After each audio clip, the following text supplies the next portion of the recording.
ಅಂತರ್ಗಟ್ಟೆ ಹೆಸರೇ ವಿಶಿಷ್ಟ. ಯಾಕೆಂದರೆ ಈ ಹೆಸರನ್ನು ಕೇಳಿದೊಡನೆ ಇದು ನಮಗೆ ಗೊತ್ತಲ್ಲ ಎನ್ನುವ ಭಾವ ಪ್ರತಿಯೊಬ್ಬ ದಕ್ಷಿಣ ಕರ್ನಾಟಕದ ವ್ಯಕ್ತಿಗೂ ಅನ್ನಿಸ್ತದೆ. ಅಂತರ್ಗಟ್ಟೆಯಮ್ಮ ಎಂದು ಕರೆಯಲ್ಪಡುವ ದುರ್ಗಮ್ಮ, ಮಾರಮ್ಮ, ಕರಿಯಮ್ಮ ಮುಂತಾದ ಹೆಸರಿನ ದೇವತೆಗಳನ್ನು ಹಳ್ಳಿಗಳಲ್ಲಿ ನಾವು ಗ್ರಾಮ ದೇವತೆಗಳಾಗಿ ಪೂಜಿಸ್ತಾ ಇರೋದನ್ನು ಇಲ್ಲಿ ಸ್ಮರಿಸ್ಬೋದಾಗಿದೆ. ಅಂತರ್ಗಟ್ಟೆ ಗ್ರಾಮವು ಈ ಗ್ರಾಮ ಅಜ್ಜಂಪುರದಿಂದ 10 ಕಿಲೋಮೀಟರ್ ದೂರದಲ್ಲೂ ಮತ್ತು ಕಡೂರು ಶಿವಮೊಗ್ಗ ಹೆದ್ದಾರಿಯಿಂದ ಸುಮಾರು 30 ಕಿಲೋಮೀಟರ್ ದೂರದಲ್ಲಿ ಇರತಕ್ಕಂತಹ ಒಂದು ಗ್ರಾಮವಾಗಿದೆ. ಈ ಗ್ರಾಮಕ್ಕೆ ತನ್ನದೇ ಆದಂಥ ವೈಶಿಷ್ಟ್ಯ ಅಂದರೆ ಅದು ಈ ಗ್ರಾಮದಲ್ಲಿರ್ತಕ್ಕಂತಹ ಈ ದುರ್ಗಾಂಬ ದೇವಿಯ ದೇವಾಲಯ. ಈ ಒಂದು ದೇವಿಯ ದೇವಾಲಯದಿಂದ ಈ ಗ್ರಾಮ ಇಡೀ ಕರ್ನಾಟಕದಾದ್ಯಂತ ಮನೆ ಮಾತಾಗಿರುವುದನ್ನು ನಾವಿಲ್ಲಿ ಗಮನಿಸ್ಬೋದಾಗಿದೆ. ಅಂತರ್ಗಟ್ಟೆ ಅಮ್ಮ ಪ್ರತಿಯೊಬ್ಬ ಜಾನಪದನ ಮನೆಗಳಲ್ಲೂ ಕೂಡ ನೆಲೆಸಿರ್ತಕ್ಕಂಥ ದೇವಿಯಾಗಿದ್ದಾಳೆ. ಜನಪದರು ಕೂಡ ಈ ದೇವಿಯನ್ನು ತಮ್ಮ ಜಾನಪದ ಗೀತೆಗಳ ಮೂಲಕ ಹಾಡಿ ಒಗಲಿರುವುದನ್ನು ನಾವಿಲ್ಲಿ ಸ್ಮರಿಸಿಕೊಳ್ಳಬಹುದಾಗಿದೆ. ಅಟ್ಟಿಯ ಗುಡಿಸೀರಿ ಬಟ್ಟಾಲ ಬೆಳಗಿರಿ ಬಟ್ಟ ಮಲ್ಲಿಗೆ ಅರಡಿ ಅಂತರಗಟ್ಟೆಯ ತಾಯಮ್ಮ ಪೂಜೆಗೆ ಬರುತ್ತಾಳೆ ಎಂಬ ಪದಗಳನ್ನು ನಾವಿಲ್ಲಿ ಸ್ಮರಿಸ್ಕೊಳ್ಬಹುದಾಗಿದೆ. ಇಲ್ಲಿ ದಿನನಿತ್ಯವೂ ಕೂಡ ಪೂಜಾ ಕೈಂಕರ್ಯಗಳು ನಡೀತವೆ. ಅದರಲ್ಲೂ ಕೂಡ ವಿಶೇಷವಾಗಿ ಶುಕ್ರವಾರ, ಮಂಗಳವಾರ ಮತ್ತು ಅಮಾವಾಸ್ಯೆ ದಿನಗಳಲ್ಲಿ ವಿಶೇಷ ಪೂಜಾ ಕೈಂಕರ್ಯಗಳು ಇಲ್ಲಿ ನಡೀತಕ್ಕಂಥದ್ದನ್ನು ಕಾಣಬಹುದಾಗಿದೆ. ಈ ದಿನದಲ್ಲಿ ಸಹಸ್ರಾರು ಭಕ್ತರು ಈ ಒಂದು ತಾಯಿಯ ದರ್ಶನಕ್ಕಾಗಿ ಕ್ಷೇತ್ರಕ್ಕೆ ಆಗಮಿಸುವುದನ್ನು ನಾವಿಲ್ಲಿ ಗಮನಿಸಬಹುದಾಗಿದೆ. ಅದರಲ್ಲೂ ಪ್ರಮುಖವಾಗಿ ಪ್ರತಿ ವರ್ಷವೂ ಮಾಘ ಮಾಸದಲ್ಲಿ ಬರತಕ್ಕಂತಹ ಒಂದು ವಿಶೇಷ ದಿನಮಾನದಲ್ಲಿ ಇಲ್ಲಿ ಅತ್ಯಂತ ವಿಜೃಂಭಿತವಾಗಿ ಜಾತ್ರೆಯನ್ನು ನಡೆಸಲಾಗುತ್ತೆ. ಸುತ್ತಮುತ್ತಲಿನ ಗ್ರಾಮಗಳಲ್ಲೂ ಕೂಡ ಅಲ್ಲಿನ ಗ್ರಾಮ ದೇವತೆಗಳನ್ನು ಅಂತರ್ಗಟ್ಟೆ ಅಮ್ಮ ಎಂದ ಹೆಸರಿನೊಂದಿಗೆ ಸಂಬೋಧಿಸ್ತಾ ಈ ಜಾತ್ರಾ ಕೈಂಕರ್ಯಗಳನ್ನು ಮನೆಗಳಲ್ಲೂ ಕೂಡ ಮಾಡ್ತಕ್ಕಂಥದ್ದನ್ನು ಗಮನಿಸಬಹುದಾಗಿದೆ.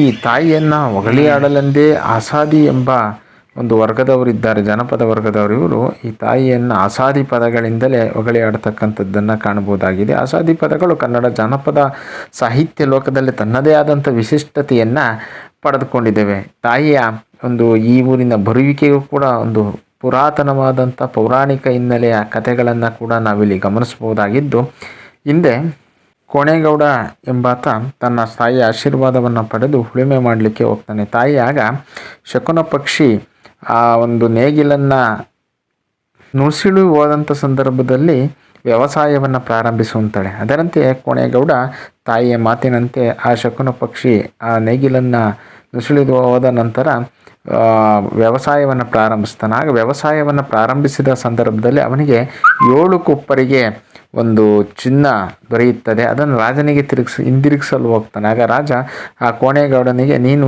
ಈ ಹಣವನ್ನು ನಿನ್ನ ಜಮೀನಿನಲ್ಲಿ ಸಿಕ್ಕಿರುವುದು, ಇದು ನಿನ್ನದೇನ, ನೀನೇ ಬಳಸಿಕೋ ಎಂದು ತಿಳಿಸ್ತಾನೆ. ಅದನ್ನು ಬಳಸಿಕೊಂಡ ಕೋಣೇಗೌಡ ಸಾಕಷ್ಟು ಶ್ರೀಮಂತನಾಗ್ತಾನೆ, ದಾನ ಧರ್ಮಗಳನ್ನು ಮಾಡ್ತಾ ಪ್ರಖ್ಯಾತಿಯನ್ನು ಪಡಿತಾನೆ. ಆದರೆ ಕೋಣೇಗೌಡನ ಮಗಳು ಕೋಣೇಗೌಡನಂತೆ ಸಹೃದಯಿ ಆಗಿರುವುದಿಲ್ಲ.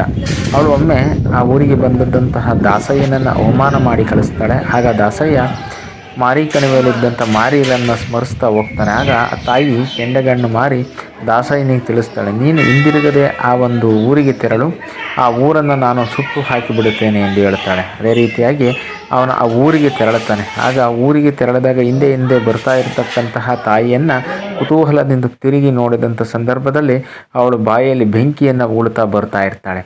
ಆಗ ತನ್ನ ಮಾತನ್ನು ನಿರ್ಲಕ್ಷ್ಯ ಮಾಡಿದಂತಹ ದಾಸಯ್ಯನನ್ನು ಒಳಗೊಂಡಂತೆ ಇಡೀ ಊರನ್ನೇ ಅವಳು ಸುಟ್ಟು ಹಾಕ್ತಾಳೆ. ಅದೇ ಸಂದರ್ಭದಲ್ಲಿ ಅಲ್ಲೇ ಇದ್ದಂತಹ ಕೋಣೇಗೌಡ ಕೋಣನ ಒಳಭಾಗಕ್ಕೆ ಹೋಗಿ ಸೇರಿಕೊಳ್ತಾನೆ.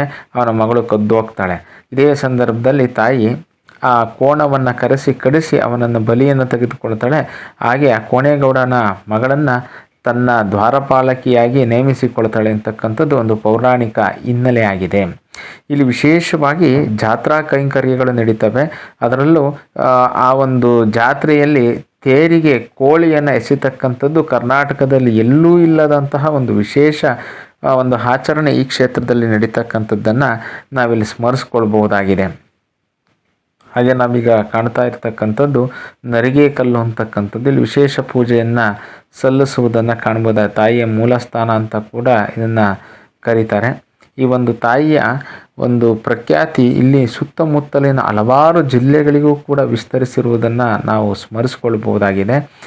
ಈ ತಾಯಿಯ ಒಂದು ಜಾತ್ರಾ ಮಹೋತ್ಸವದಲ್ಲಿ ಸಹಸ್ರಾರು ಜನರು ಸೇರಿ ಈ ತಾಯಿಯ ಜಾತ್ರಾ ಮಹೋತ್ಸವವನ್ನು ಆಚರಿಸುವುದನ್ನು ಕಾಣಬಹುದಾಗಿದೆ. ನಿತ್ಯ ನಿರಂತರವಾಗಿ ಭಕ್ತರು ಈ ಕ್ಷೇತ್ರಕ್ಕೆ ಭೇಟಿಯನ್ನು ನೀಡುತ್ತಾ ಕ್ಷೇತ್ರದ ಅಧಿದೈವತೆಯಾಗಿರ್ತಕ್ಕಂತಹ ಆ ದುರ್ಗಾಂಬೆಯ ಆಶೀರ್ವಾದವನ್ನು ಪಡಿತಾ ಇರೋದನ್ನು ಇಲ್ಲಿ ಸ್ಮರಿಸಬಹುದಾಗಿದೆ.